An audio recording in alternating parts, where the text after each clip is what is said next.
చూపులకెన్నడు దొరకనిది రంగు రూపు లేని మది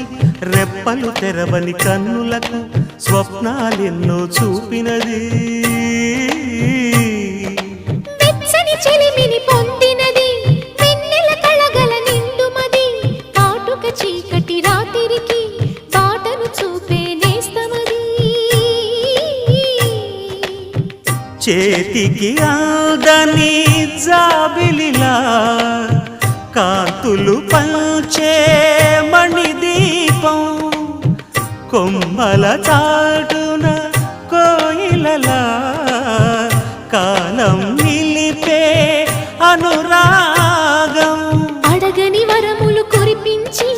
అమృత వర్షిణి అనిపించే అమూల్యమైన పెన్నిధి శుభోదయాల సన్నిధి మనస్సనేది